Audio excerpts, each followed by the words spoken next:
Hi everybody, welcome back to Small Caliber Arms Review. I'm Richard, and today we're going to be taking a look at a black powder firearm. This is from Pieta. This is the 1851 Navy. It is the Deluxe Navy US Marshall. It is a 44 caliber 1851, which 1851s were made in 36, but the modern reproductions, they make them both 36 and 44. A little bit bigger cylinders on there, a little bit bigger bore in the barrel, and being the deluxe one, this one has got the laser engraving on it. It still looks pretty nice. The cuts are not as deep as, well, they're not really cuts anyways, they're burns, but they're not as deep as what you would have gotten on one that was hand engraved. But it still looks pretty good.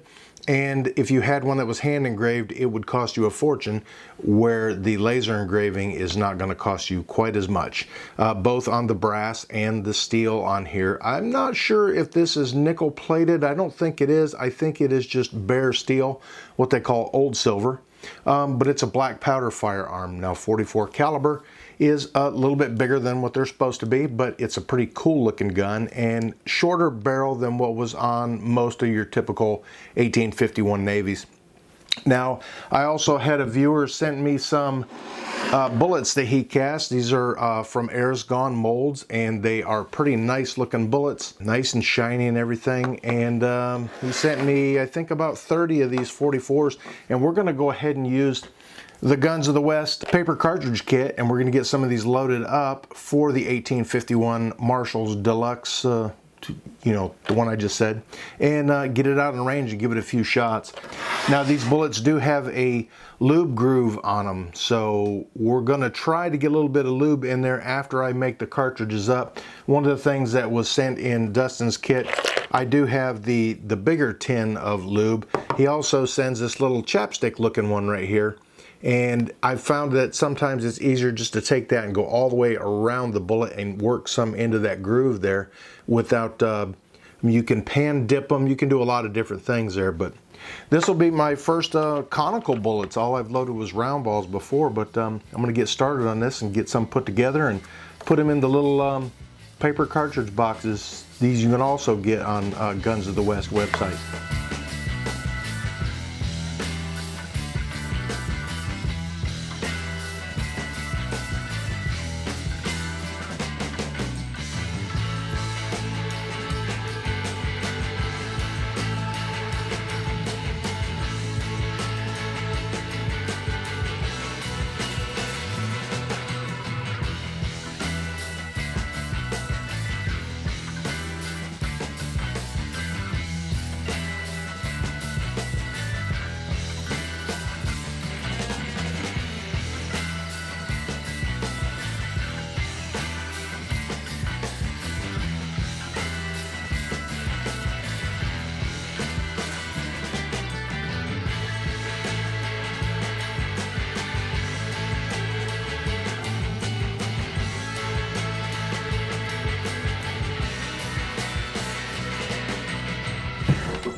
Okay, so we're out here in the saloon, and I've got the 1851 Deluxe Marshall. I've got my paper cartridges I just made up, and I've got some number 10s and number 11s. The difference in them is the skirt length on there. The 10s are a little bit shorter, so I'm going to start with those.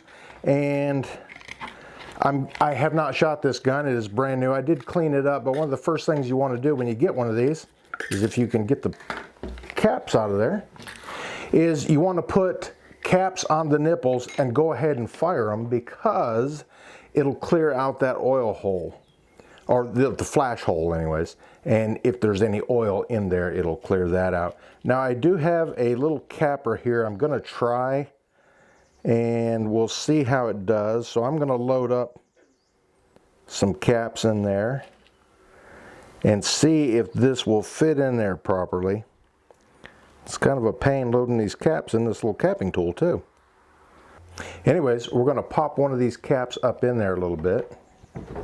I said pop a cap. Okay, I put the lid back on the percussion caps there. We're going to get these moved out of the way.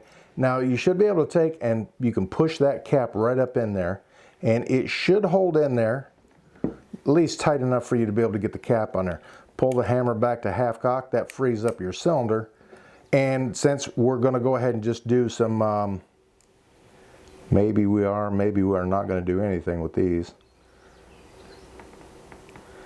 Yeah, this capper just is not quite right to get down in there. Yeah, no matter which way you turn it, you just can't get it all the way in there. So what I'm going to have to do is put these on with my fingers.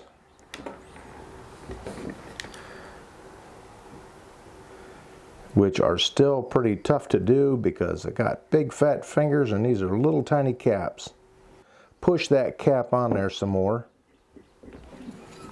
Okay.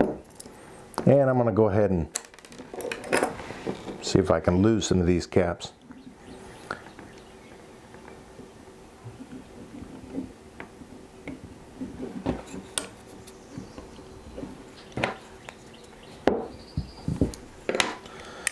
Okay, I've got all 6 of them capped up on there. Now, the nice thing about this gun is there is a safety position on here between each one of the caps. There's a small pin that sticks up in there, and there's a little notch in the hammer there that will rest over that pin.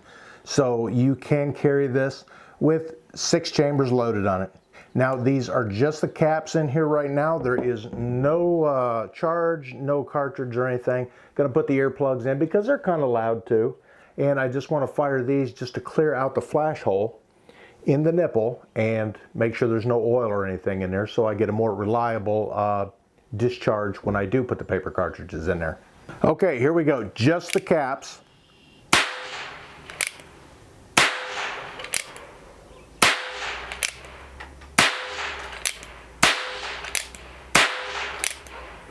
All right, all 6 of them went off reliably, and all 6 of the caps actually fell completely off of there. And I don't see anything down in the hammer groove. They are all laying right there on the floor. So now the next thing I want to do is I want to go ahead and put my paper cartridges in there and then cap it again and give it some shots and see how it does. Now, you can get these in there. Some guns, I think it's the Ubertis, you'll have trouble getting them down inside there and getting underneath the loading lever. So these we can put right down in there. They are a little bit of a tight squeeze to get them in there. But once you got it in there, all you got to do is pull your little loading lever down, get the bullet underneath it, and push it in there. Now this one is really tough with this little short loading lever on it. In fact, it is very tough.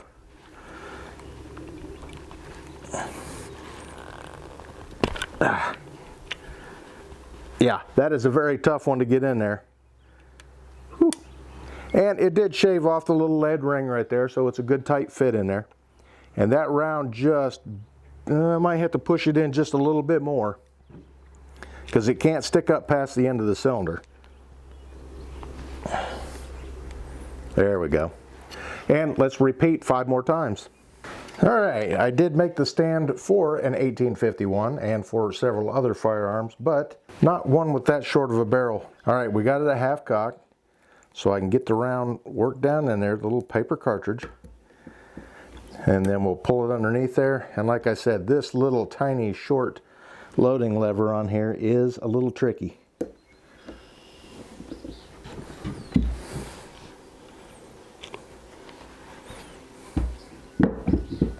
It's not real comfortable with that latch on there either.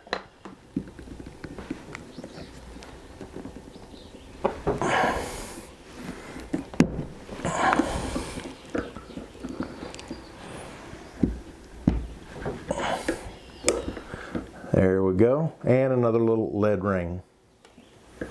Make sure it is all the way in there. Yep, it is below the surface there.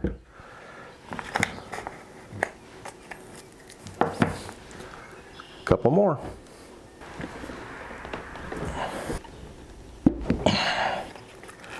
Might be a good looking gun, but man, it's a tough one to load.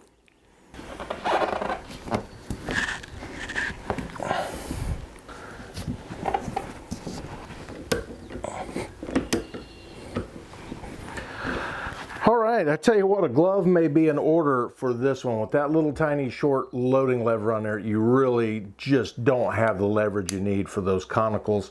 Round balls would probably be just fine because they're going to be not as tall as these, but They're tough. All right, and I got to get it capped up. Okay, I'm going to step just a little bit closer, get my eyes and ears in, and I'm only about a yard, so about 6 yards away from there. I got it in the cross draw holster I made with the little tassels on it, and we're going to take 3 shots center mass at the silhouette target up there, full size silhouette. Let's see how it does. It shoots a little bit high.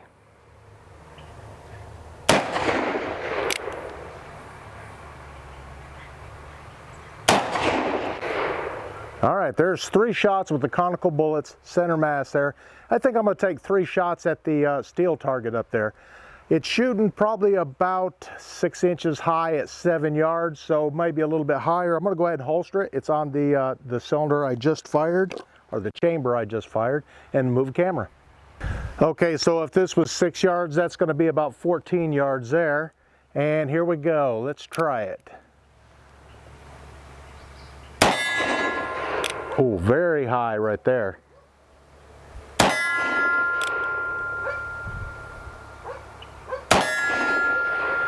All right, so I aimed at the very bottom of the target there, and the first shot was low on the target. The next 2 were at the very bottom of it.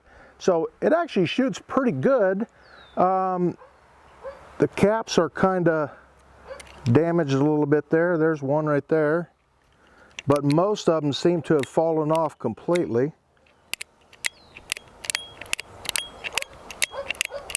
Yeah, it shoots pretty good. Okay, so that was my first shot. Yeah, I forgot to hit the record button on the camera. I hit stop instead. But my first shot, I was aiming probably right about here. My second shot, probably right there at the bottom, and I think the third I might have been just a little bit lower than that to try to keep it in the center there. But hey, I actually painted the target this time. It just didn't hit record at the right time.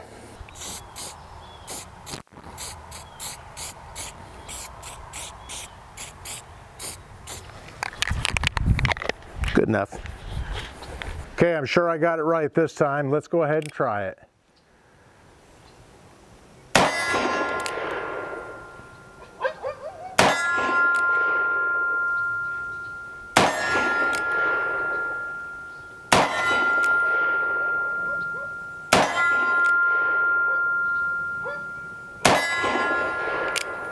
There was the 6 shots, all of them on target there. One-handed too, a little shaky there, but one of them I almost missed there at the very bottom of it. I might have jerked it down a little bit, but that's where I aimed with all of them, was right at the very bottom of the target. Not a bad gun. It is cap and ball. It is tough to load with that little tiny short arm on there. I would suggest saving the conicals for something with a longer loading arm on it, or wear a glove or get something, because that's tough on the hand, especially with that nice little sharp edge there on the latch there. Not too bad though. All right guys, there it is. This is the Pieta 1851 Deluxe Marshall. I think it's a 4.5-inch barrel on here, 5-inch barrel. Let's see.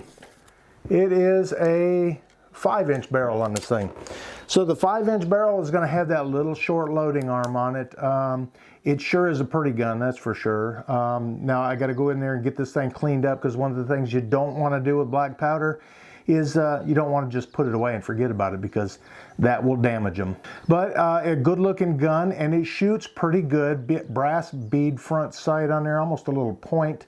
And your rear sight, of course, is at the hammer. It's a little notch cut in the hammer there. So you got a pretty good, you got about an 8-inch sight radius on there. It does, your point of aim is going to be pretty low, because it's going to shoot high, at least at 6 yards and 14 yards anyways. But the windage is pretty good on it. It's not off at all, I don't think. I might be off a little bit, but I think the gun is a pretty good gun, other than it being a pain to load. Anyways, thanks for taking a look at this is EMF, is the importer, and Pieta is the manufacturer of it. It is the Deluxe, 1851 Deluxe Marshall, yeah, something like that. Thanks for watching. If you could, reach up here and hit this button to check out some of my other videos, and hit this little round button down here to subscribe if you haven't already.